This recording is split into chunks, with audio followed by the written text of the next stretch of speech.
Hillborn. I'm the Chief Ranger of Visitor Experience here at Widewater State Park, and we're at the end of the Widewater Peninsula in Stafford.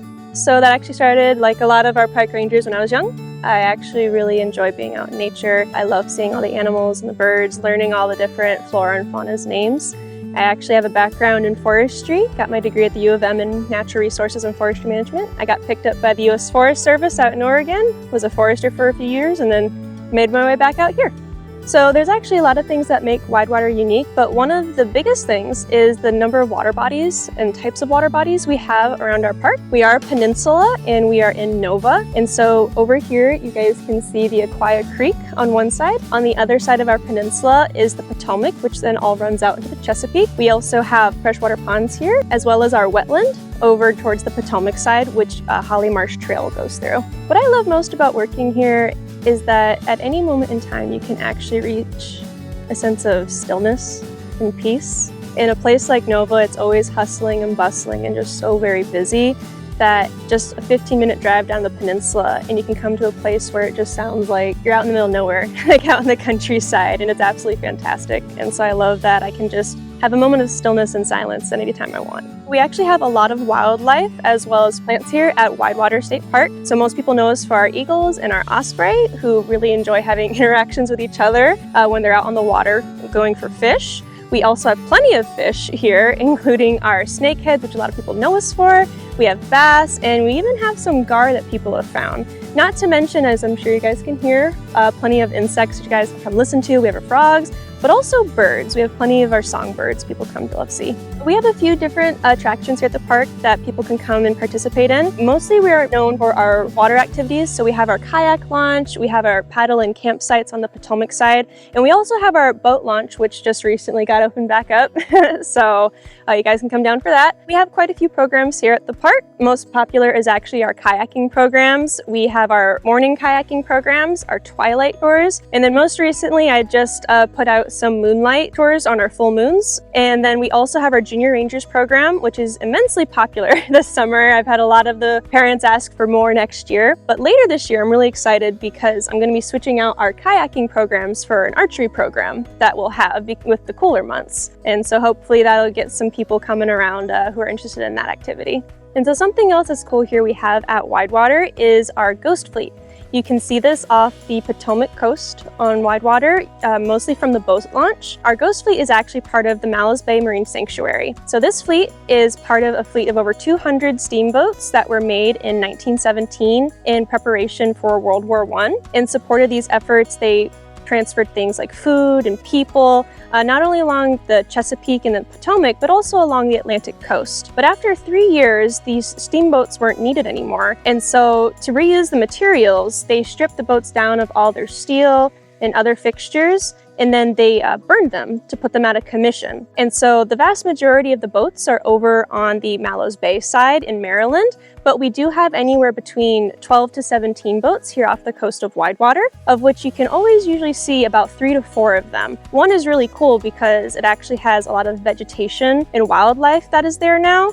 And there's actually studies going on by a couple universities to learn more about this micro ecosystem, essentially, because you have an entire, ecosystem growing on a sunken ship, which is actually pretty cool. So what made me apply for this job at Virginia State Parks is actually because back in 2014, when I was still living here, I worked as a summer interpretive ranger at Sylvania State Park. And that was my first taste of working in the park system, especially in the interpretive line of work, and I absolutely loved it. It was one of my favorite things. It made me realize I not only enjoyed being in the outdoors, but being able to interact with the public and teach them about the outdoors and how they can enjoy it responsibly, while also protecting the environment so that everyone else can enjoy it and the environment can do what it does best, be the environment. So this was actually a recent experience of mine. On our summer solstice that we had, I went out onto the Potomac side early in the morning so that I could get a shot of the sun as it was breaking over the horizon. And it was so quiet because I got out there, it was 5:30 in the morning. There was nobody on the water, there was nobody around, and it was a beautiful clear sky. And so I was able to just sit there and enjoy as the sky went from the dull grays and everything to a beautiful painting of pinks and golds and eventually blue. And I got it all in a beautiful photo, thankfully, that I really enjoyed. But mostly it was just, again, being able to just sit there and experience the world light up around me. And as it did, all the birds just started singing and the animals just started waking up. And it was honestly a really magical experience that I didn't think I'd have in the middle of Nova, Northern Virginia. The whole purpose of state parks is for conservation in and of itself. It's to conserve our land for people to use recreationally, to enjoy the environment, but of course, again, also to help protect our natural resources, the animals, the wildlife, etc. Here specifically at the park, we actually have our shorelines where we've put oyster shells, and that's to help reduce erosion happening along our shores, which happens quite frequently because we are a peninsula, and so we have water from all sides. We also have our annual hunt every year for our white-tailed deer populations, and that's actually to keep them healthy because we have a very robust population here, and it helps disease from spreading and things like that. And we also just teach people about how to conserve the environment in general. We like to have the public come in, and I always teach them about how to properly dispose of their fishing line so that they don't harm any of the animals in the environment. And we also have trash bins all around the park so that people can dispose of their waste properly. Here, as well as any state parks, make sure to pack yourself some water, take some sunscreen. Please look at the weather before you come to the park because this here, especially on the peninsula, our weather can be quite a few degrees different from elsewhere in the state. Usually it's a bit cooler. We also would recommend that you guys always make sure if there's going to be rain and you want to do a water activity to call ahead and make sure that if it's like a program, if it's still scheduled, because bad weather can keep us off of the water. Also, make sure to have the appropriate hiking shoes if you're going to be going on our trails. We don't want people, stubbing their toes or anything like that. I also recommend that people be prepared to come here, as I mentioned earlier, be able to just enjoy the serenity of the peninsula. Right now, we have 2 hiking trails and we have mostly water activities. And so it's a great place to just come and listen and just be in the moment. And so I want people to keep that in mind, that they can just come here and find a small corner of quiet for themselves.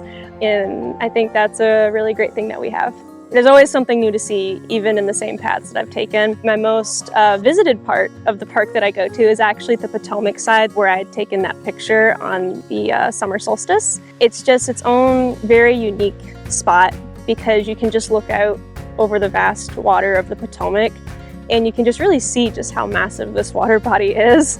And there's such a diverse amount of wildlife there. There's a lot of flowering plants and aquatic life. We've caught fish there before, like carp and things like that. Being able to go there and see everything, see nature for what it is, it keeps striking me just how this is Nova, the busiest part of Virginia. And there's just this kind of little corner of Eden, so to speak, just kind of here.